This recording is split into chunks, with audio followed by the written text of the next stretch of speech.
नमस्कार दोस्तों, देव भाई आपको भी बहुत बहुत नमस्कार। पिछली वीडियो में मैंने बताया कि ई दृष्टि को बचे हुए दिनों में कैसे जल्दी से जल्दी कंप्लीट करें, और मैंने बोला था कि अगली वीडियो में बताऊंगा कि घटनासार को कैसे कंप्लीट करना है। तो आइए आज हम इस वीडियो में देखेंगे कि घटनासार की जो करंट अफेयर्स की बुक है उसे बचे हुए दिनों में जल्दी से जल्दी कैसे पढ़ें, कैसे नोट्स उसके बनाएं। घटनासार की ये जो बुक है लगभग 200 पेजेस की बुक ये भी है। इसमें ई दृष्टि से अंतर ये बस एक इतना सा है कि ई दृष्टि में जो न्यूज़ दी हुई थी वो एक्सप्लेन करके दी हुई थी, हर न्यूज़ के बारे में एक्सप्लेन था इस तरह से, और इसको कैसे पढ़ना था वो मैंने बताया। घटनासार में से भी हम इस एक्सप्लेन वाले टॉपिक को ठीक वैसे ही पढ़ेंगे, लेकिन इसमें एक अंतर है जो ई दृष्टि से इसे अलग बनाता है, वो है ये पॉइंटर के फॉर्म में दी हुई सूचनाएं। ई दृष्टि में जो पॉइंटर के फॉर्म में सूचनाएं दी हुई हैं, इसी कारण इसे पढ़ने का तरीका हम ई दृष्टि वाला नहीं अपना सकते। इसके लिए हमें एक दूसरे तरीके से, जो कि मेरा तरीका है पढ़ने का, वो मैं आप लोगों को आज बताता हूँ। आइए, तो इसमें जो बेसिकली ये है कि ये राष्ट्रीय, आप देख रहे होंगे, अद्यतन सार संग्रह राष्ट्रीय की पॉइंट्स के फॉर्म में इंफॉर्मेशन यहाँ दी हुई है। आगे सभी टॉपिक्स पर धीरे धीरे ये अंतर्राष्ट्रीय की इन्फॉर्मेशन यहाँ पर है, फिर आर्थिकी की है। तो बेसिकली ये है क्या, ये जो आगे न्यूज़ लिखी हुई है उसी का शॉर्ट फॉर्म है। आगे इन्हीं न्यूज़ को एक्सप्लेन करके बताया गया है, लेकिन सारी न्यूज़ को नहीं बताया गया है, कुछ कुछ न्यूज़ को अंदर ही एक्सप्लेन करके बताया गया है। तो पहले तो हमें क्या करना है कि सारे पॉइंटर्स की एक रीडिंग करनी है, वो याद हो ना हो कोई बात नहीं। और सबसे बड़ी बात कि इनके हमें नोट्स बनाने के चक्कर में नहीं पढ़ना है, क्योंकि ये हर एक लाइन ही इम्पोर्टेंट क्वेश्चंस के रूप में लिखी हुई है। तो इसे हमें सिर्फ जो 32 पेज में ये पॉइंटर्स दिए हुए हैं, इनको हमें डेली इनके 5-6 पेज डेली पढ़ने हैं। 5-6 पेजेस डेली पढ़ने हैं। पहली बार में ये जितनी जल्दी पढ़े जा सकें उन पढ़ लें।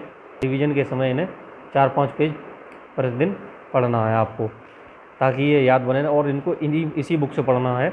अगर ये बुक आपको ज़्यादा मोटी लग रही है तो आगे के चैप्टर्स का आप नोट्स बना लेंगे, लेकिन इन 32 पेजेस को इस किताब से अलग कर लीजिए, फाड़ लीजिए, ताकि ये किताब ज़्यादा नोट्स ज़्यादा मोटे ना लगें, और इन्हें बार बार रिवाइज इन्हीं से करते रहें। दूसरा, फिर बाकी की ये किताब बहुत आसान हो जाएगी।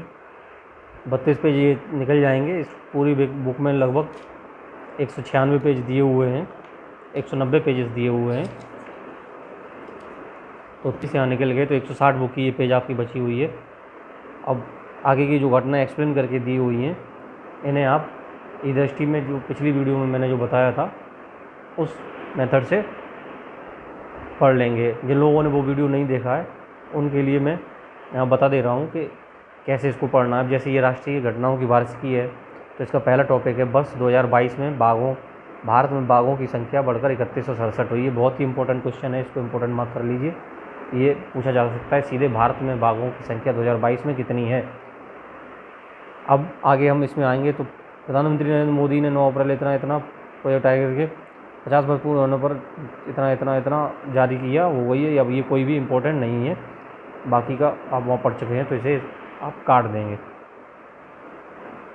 दूसरा, इस अवसर प्रधानमंत्री ने कहा, यह गर्व की बात है कि गर्व की बात से कोई क्वेश्चन नहीं बनेगा, इसे भी काट देंगे। वर्ल्ड वाइल्ड लाइफ फंड के अनुसार दुनिया भर में 3890 बाघ हैं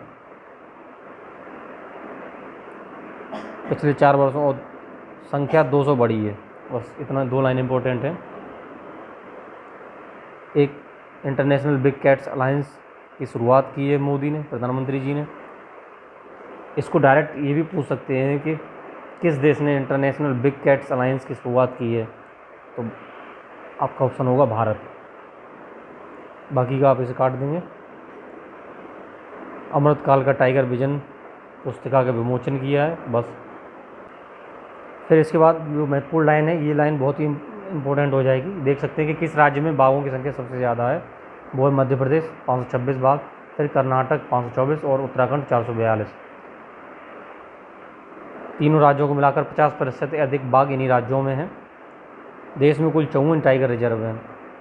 इतना सा फैक्ट इंपॉर्टेंट है। फिर आगे की जो 3 लाइनें हैं ये बिल्कुल भी इम्पोर्टेंट नहीं है, तो इन्हें आप काट देंगे सीधे।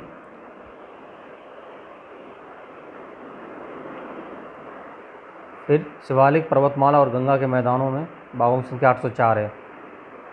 उतना महत्वपूर्ण नहीं है, इसको केवल एक बार आप पढ़ लेंगे, ये टेबल आप पढ़ लेंगे।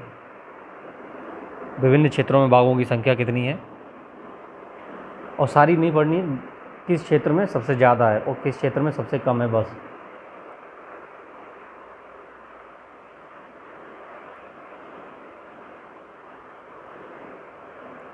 यहाँ से ये यहाँ पर देखेंगे तो यहाँ पर शिवालिक वन मंडल पूछ सकता है कहाँ पर है, तो यूपी में बलरामपुर, गोंडा, श्रावस्ती। सोहेलवा वन्यजीव अभ्यारण्य, सोहेलवा वन्यजीव अभ्यारण्य डायरेक्टली पूछ सकता है कहाँ पर है, तो वो यूपी में। ज़िले का नाम पूछ सकता है, तो ये सारी चीज़ें आपको याद रखनी है, बस। ये वही बात फिर से आगे काट देंगे। ये लाइन भी इम्पोर्टेंट नहीं, इसको भी ऐसे काट देंगे। 97 देश IBC का हिस्सा होंगे, बाकी इसको भी काट देंगे। तो इस तरह आप देख सकते हैं कि इस पूरे से पेज में, टॉपिक में आपको केवल 4 से 5 फैक्ट ही पढ़ने हैं और याद रखने हैं, जो कि आप आसानी से इनके नोट्स बना के अलग कहीं कॉपी पर लिख सकते हैं, किसी पेज पर लिख सकते हैं, जिससे कि बाकी की चीज़ों पर आपके निगाह बार बार नहीं जाएगी और आपका समय बर्बाद नहीं होगा। अब जैसे अगले नेक्स्ट टॉपिक है, देश के 33 नए उत्पादों को GI टैग। तो ये कोई महत्वपूर्ण क्वेश्चन नहीं है मेरे अकॉर्डिंग, तो इसमें इसे काट देंगे, कुछ नहीं पूछेगा जी। एक बार इसको देख लें, भारत में GI टैग प्राप्त उत्पादों की कुल संख्या 465। कोई इंपॉर्टेंट नहीं, बस इसको लाइन को एक बार पढ़ लेना है, ये याद करना है तो करने। भारत में पहला GI टैग दार्जिलिंग चाय कृषि पश्चिम बंगाल को प्रदान किया गया था। और अब इस बार उत्तर प्रदेश से किस, तमिलनाडु से ये आगे चार्ट बना हुआ है, इनको एक बार पढ़ लें। वैसे कोई महत्वपूर्ण नहीं है, ज़्यादा याद रखने के चक्कर में ना पढ़ लें, ना इनका नोट्स बनाना है, ना चार्ट इनको याद रखना है ज़्यादा, तो उनको बस एक निगाह से देख लें। राज्य आप याद रख सकते हैं, अब जैसे ये बखीरा कहाँ पर है, पीतल के बर्तन, बांदा, नगीना ककड़ी, लद्दाख सिंह स्कोक, तो लद्दाख पता चल रहा है, नेगामम सूती साड़ी, ओथुर बेतरई तमिलनाडु में, ये सारे, तो ये सारी चीज़ें आप एक निगाह से देख लें। बसों वाली painting Jammu Kashmir. Next question, laser interferometer gravitational wave observatory India LIGO की स्थापना को मंजूरी। तो टॉपिक ये हो गया है, इसमें क्या पढ़ना है, ये लाइन इंपॉर्टेंट नहीं, से आप काट सकते हैं, ये भी इम्पोर्टेंट नहीं, इसे भी आप काट देंगे। इन तरंगों को तलाशने के लिए, स्रोतों को पता लगाने के लिए कम से कम 3 वेधशालाओं की आवश्यकता होगी, तो आप इसे भी काट सकते हैं। एक्चुअली में लिगो इंडिया क्या है, ये कैसे काम करेगा, इसका गठन कैसे हुआ है, तो इसके बारे में ये बताया गया है, जो कि प्री के क्वेश्चन के पॉइंट ऑफ व्यू से महत्वपूर्ण नहीं है। प्री का क्वेश्चन डायरेक्ट फैक्ट बेस्ड बनेगा। लिगो इंडिया का संचालन के कौन सा विभाग करेगा, या कहाँ पर इसकी स्थापना हुई है, ऐसे प्रश्न यहाँ से बनते हैं। बाकी की कितनी वेधशालाओं की आवश्यकता होगी, कैसे स्रोत पता लगाया जाएगा, तो आप ऐसे चीज़ों को काट सकते हैं। ये लाइन 2 इम्पोर्टेंट है, इनको आप पढ़ लें। संचालन परमाणु ऊर्जा विभाग करेगा, विभाग की 3 संस्थाएं और UG की स्वायत्त बॉडी इसकी हिस्सेदारी होगी। दूसरी लाइन, परियोजना महाराष्ट्र के हिंगोली जिले में। बस इतनी सी चीज़ इम्पोर्टेंट है इस क्वेश्चन के लिए, बाकी की पूरी चीज़ आप काट सकते हैं। तो इस तरह आप आगे के जो क्वेश्चंस दिए गए हैं टॉपिक, उन्हें भी आप ऐसे ही पढ़ सकते हैं। अगर इसके बारे में और विस्तार से जानना है तो आप ई दृष्टि कैसे पढ़ें, वो वीडियो आप लोग प्लेलिस्ट में जाकर देख सकते हैं।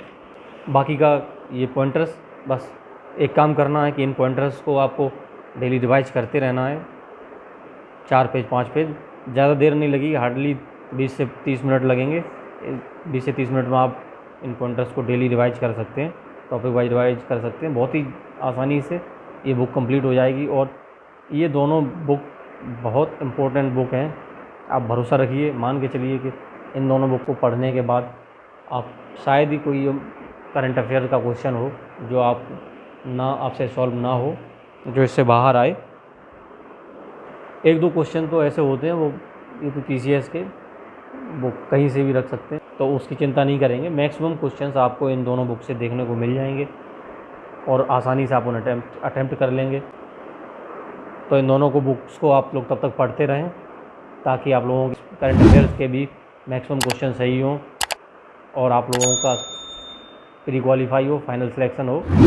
जय हिंद।